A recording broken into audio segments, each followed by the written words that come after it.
Infinite Radio, informasi tanpa batas. Infinisia, saatnya kabar Indonesia. Disiarkan langsung secara virtual dari berbagai daerah di Indonesia, Infinite Radio melaporkan untuk Anda. Halo, selamat pagi Infinisia. Berjumpa lagi dengan saya, Ambar Fatma, dalam program acara Kabar Indonesia, edisi 10 Desember 2020. Selama 15 menit ke depan, sejumlah informasi akan kami sajikan untuk Anda. Informasi pertama Infinisia, indeks harga saham gabungan pada perdagangan hari Rabu 25 November mencapai level tertingginya setelah 9 bulan pandemi COVID melanda Indonesia. Kita simak berita selengkapnya oleh reporter Infinite Radio, Adrian Pratnaditya. Baik, terima kasih Ambar. Infinisia, indeks harga saham gabungan pada 25 November kemarin mencapai level tertingginya selama 9 bulan pandemi COVID-19 melanda Indonesia. IHSG sempat menyentuh 5.767 poin sebelum akhirnya kembali terkoreksi ke 5.679 poin di akhir perdagangan. Kenaikan IHSG ini tak lepas dari berbagai sentimen positif yang terjadi, baik sentimen global maupun sentimen yang berasal dari dalam negeri. Menurut Direktur Anugerah Mega Investama Hans Kueh, kemenangan Joe Biden atas Donald Trump dalam pemilihan Presiden Amerika Serikat menurunkan resiko pasar atas ketidakpastian harga saham. Kemenangan Biden ini mendorong investor untuk memasukkan dananya ke aset-aset berisiko seperti saham yang beberapa waktu lalu kurang diminati akibat perang dagang dengan China pada kepemimpinan Donald Trump. Indonesia menjadi salah satu negara yang merasakan sentimen ini. Pada tanggal 11 November, Bursa Efek Indonesia mencatatkan rekor transaksi tertinggi sepanjang sejarah. Dalam rilis resmi di akhir perdagangan, sebanyak 1.135.495 kali transaksi dilakukan oleh para investor. Baik, Adrian, selain faktor tersebut, apakah ada faktor lain yang juga mempengaruhi? Ya, Ambar, rekor transaksi terbanyak sepanjang sejarah ini juga dipengaruhi oleh bertambahnya jumlah masyarakat Indonesia yang menjadi investor. Direktur Utama Bursa Efek Indonesia Inarno Jayadi mengatakan, jumlah investor di Indonesia naik 26% dari tahun lalu. Dari Desember 2019 yang hanya 2,48 juta, per Agustus 2020 sudah mencapai 3,13 juta investor. Setelah 2 kuartal mengalami defisit ekonomi, pergerakan positif IHSG selama 1 bulan terakhir memunculkan optimisme bagi pertumbuhan ekonomi Indonesia di tahun depan. Hal ini disampaikan Direktur Eksekutif Institute for Development of Economics and Finance, Tauhid Ahmad. Menurutnya, proyeksi pertumbuhan ekonomi Indonesia tahun 2021 akan mencapai 3%. Hal serupa juga disampaikan oleh Kepala Ekonom BCA, David Sumual. David mengatakan, jika distribusi vaksin bisa selesai pada 3 bulan awal tahun 2021, dan aturan turunan Omnibus Law berhasil dieksekusi, maka pertumbuhan ekonomi Indonesia diperkirakan akan menyentuh 4-5%. Adrian Pratnaditya melaporkan untuk Infinite Radio. Kembali ke studio, Ambar. Baik, terima kasih Adrian atas laporannya. Informasi selanjutnya, Infinisia, Pemkab Purworejo mengubah arah ekonomi tahun depan akibat resesi di kuartal 3. Informasi selengkapnya akan disampaikan oleh Sel Sylvia. Silahkan. Baik, terima kasih Ambar. Ya, selamat pagi Infinisia. Resesinya Indonesia pada kuartal 3 kemarin membuat banyak sektor harus melakukan perombakan rencana. Pemerintah, baik di pusat maupun daerah, akan melakukan perubahan arah target ekonomi pada tahun 2021 mendatang. Seperti yang dilakukan oleh pemerintah Kabupaten Purworejo yang mengubah strategi pemulihan ekonominya ke sektor UMKM dan pariwisata melalui proyek Swakelola, digadang mampu menaikkan pertumbuhan ekonomi Kabupaten Purworejo. Menurut Ketua DPRD Kabupaten Purworejo, Dion Agassi Setiabudi menerangkan, Dengan 3 strategi yang dipetakan, Pemkab dapat memulihkan pertumbuhan ekonomi kabupaten. 3 strategi tersebut yakni dengan menambah kapasitas untuk pelaku UMKM, baik secara stimulan atau kesempatan memasarkan produknya secara luas. Kemudian, Pemkab juga akan mendorong kegiatan pembangunan dengan cara swakarya di desa-desa. Ia menargetkan di tahun 2021 ada percepatan penyerapan dana desa agar proyek yang didanai bisa diswakelolakan sehingga masyarakat ikut terlibat. Selain itu, Pemkab juga akan mendorong kemajuan pariwisata, terutama di desa-desa wisata dengan harapan dapat memberikan pendapatan yang signifikan.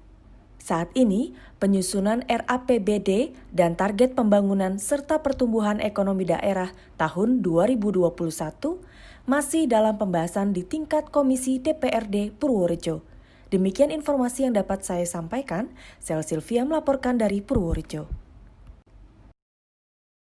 Beralih ke informasi selanjutnya, Indonesia, sejak terjadi erupsi Gunung Merapi pada 5 November lalu, kondisi masyarakat sekitar yang mengungsi mendapatkan perhatian khusus. Pasalnya, di tengah pandemi COVID-19 ini, masyarakat juga diharuskan untuk menaati protokol kesehatan. Kita simak informasi selengkapnya dari reporter Infinite Radio, Dava Inanda Nabila di Magelang, Samudro Suryo Seto di Sleman, dan Paramita Dewi di Klaten. Baik Ambar, terima kasih. Seperti yang diketahui bahwa saat ini masyarakat di sekitar Gunung Merapi sudah dialihkan ke beberapa titik kawasan pengungsian guna meminimalkan dampak jika Gunung Merapi meletus. Namun, karena kondisi pandemi COVID-19 saat ini, para pengungsi harus menerapkan protokol kesehatan secara ketat supaya kawasan pengungsian tidak menjadi klaster baru. Di kawasan pengungsian Magelang, para pengungsi terus diingatkan untuk melakukan 3M, yakni mencuci tangan, menjaga jarak, serta menggunakan masker. Selain menerapkan protokol kesehatan, pemerintah setempat juga membatasi jumlah relawan atau pengunjung yang biasanya antusias untuk memberikan bantuan. Dan saat ini, Pemkab Magelang telah berhasil menciptakan sebuah aplikasi bernama Janoko Pengungsi Magelang. Aplikasi berupa website ini dibuat untuk memantau kebutuhan logistik pengungsi Merapi maupun segala kebutuhan lainnya yang diperlukan. Informasi selanjutnya akan disampaikan rekan kami, Samudro Suryo Seto. Silahkan. Baik, terima kasih Nabila. Saat ini saya sedang berada di Desa Glagaharjo, Sleman. Di kawasan pengungsian Glagaharjo, Sleman, penerapan protokol kesehatan sudah dijalankan dengan baik. Pengungsi sudah memakai masker sesuai anjuran, mencuci tangan dan menjaga jarak. Bahkan, BPBD Daerah Istimewa Yogyakarta juga menyediakan bilik berukuran 2x3x2 untuk setiap kartu keluarga guna meminimalisir jarak dengan sekitar. Kepala Pelaksanaan Badan Penanggulangan Bencana Daerah Yogyakarta, Biwara Yuswantana, menyebutkan bahwa di kawasan pengungsian Glagaharjo sudah terdata 146 pengungsi. Sebanyak 146 pengungsi ini merupakan kelompok rentan yang terdiri dari ibu hamil dan menyusui, balita, serta lansia. Selain itu, Biwara juga menyebutkan bahwa penerapan protokol kesehatan di Desa Glagaharjo sudah berjalan dengan baik. Informasi selengkapnya akan disampaikan oleh Paramita di Klaten. Baik, terima kasih Seto. Indonesia, penerapan protokol kesehatan di kawasan pengungsian Klaten sebenarnya tidak jauh berbeda dengan kawasan Sleman maupun Magelang. Kawasan pengungsian pun sudah didesain dengan baik demi mencegah menularnya virus COVID-19. Para pengungsi pun tidak lupa untuk menggunakan masker dan juga mencuci tangan sesuai dengan anjuran. Selain itu, pemerintah Kabupaten Klaten turut menyiapkan untuk prioritas dalam perpindahan seperti kelompok rentan yang meliputi orang tua, ibu hamil maupun anak-anak. Saat ini juga di Klaten terdapat 3 wilayah pengungsian, yakni di kantor desa ataupun kantor-kantor publik yang ada di Balai Rante, Sidorejo, dan juga Tegalmulyo. Di wilayah Balai Rante sendiri, sudah dilaksanakan swab test untuk 26 orang yang berada pada kelompok rentan. Sementara di Desa Tegalmulyo, swab test dilakukan untuk 14 orang, dan hasil yang keluar pun menyatakan bahwa semua pengungsi negatif COVID-19. Paramita Dewi melaporkan langsung dari Klaten, kembali ke studio Ambar. Baik teman-teman, terima kasih laporannya. Kita juga akan selalu doakan supaya bencana ini segera mereda ya Infinisia. Infinisia, Apindo Karanganyar akan mengancam PHK jika kenaikan UMK Kabupaten Karanganyar tetap dijalankan. Informasi selengkapnya akan disampaikan oleh Tri Aldianto. Selamat pagi Infinisia. Pemerintah Kabupaten Karanganyar akhirnya mengusulkan kenaikan upah minimum kabupaten atau UMK tahun 2021 sebesar 3,27% dari tahun sebelumnya. Kenaikan ini sesuai dengan kenaikan upah minimum provinsi atau UMP yang ditetapkan oleh Gubernur Jawa Tengah Ganjar Pranowo. Namun pendengar, Asosiasi Pengusaha Indonesia atau Apindo Karanganyar mendesak bupati setempat melakukan revisi terhadap usulan kenaikan upah minimum kabupaten atau UMK tahun 2021 sebesar 3,27% tersebut. Berbagai upaya telah dilakukan untuk berdiskusi kembali dengan bupati, namun hingga saat ini belum membuahkan hasil. Ketua Apindo Karanganyar, Edi Darmawan, mengatakan usulan kenaikan UMK sebesar 3,27% dinilai sangat memberatkan bagi para pengusaha. Bahkan Apindo telah berkirim surat kepada Gubernur Jawa Tengah yang berisi pernyataan keberatan terhadap usulan kenaikan UMK Karanganyar. Edi Darmawan menyebutkan bahwa banyak perusahaan di Kabupaten Karanganyar, khususnya perusahaan padat karya, yang paling banyak menyerap tenaga kerja saat pandemi ini tidak mengalami pertumbuhan. Edi juga berencana akan mengancam pengurangan karyawan ataupun PHK secara besar-besaran. Demikian informasi yang dapat saya sampaikan. Tri Aldi melaporkan dari Karanganyar, kembali ke studio. Beralih ke informasi selanjutnya, nelayan di Kota Pekalongan, Jawa Tengah mengeluhkan banyaknya surat yang harus diurus untuk kapal pencari ikan. Hal ini mengakibatkan kerugian yang menimpa para nelayan pencari ikan di Kota Pekalongan karena surat yang diurus pun memakan waktu yang cukup lama. Kita simak berita selengkapnya oleh reporter Infinite Radio, Ois Rosi Anissa.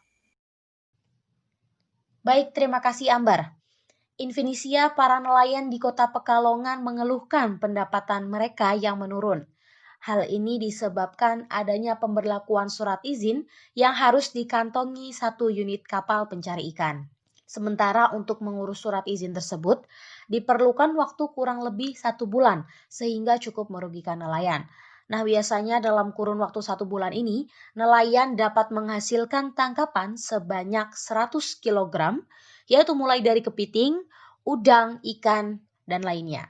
Baik Ois, bagaimana dengan pendapatan nelayan di Kota Pekalongan saat ini? Ada penurunankah dan berapa persen kira-kira? Baik Ambar, untuk pendapatan nelayan sebelum diberlakukannya surat izin ini, biasanya mereka mencapai 3 juta per bulan. Namun ketika harus diperlakukan surat izin yang ternyata banyak menghambat aktivitas kerja para nelayan hanya bisa mendapatkan pendapatan ini setengah dari biasanya atau sekitar Rp1.500.000. Dan Infinisia, hingga saat ini Wakil 4 DPR Hasan Aminuddin menyatakan akan menyampaikan keluhan ini ke pemerintah pusat. Namun Hasan menyatakan mengenai masalah perizinan yang rumit sudah diselesaikan melalui Omnibus Law Undang-Undang Cipta Kerja. Dari Kota Pekalongan, Jawa Tengah, Ois Rosi melaporkan. Informasi tersebut sekaligus menutup program Kabar Indonesia hari ini. Jangan lewatkan siaran menarik lainnya. Selamat melanjutkan aktivitas, tetap patuhi protokol kesehatan, dan sampai jumpa. Infinite Radio, informasi tanpa batas.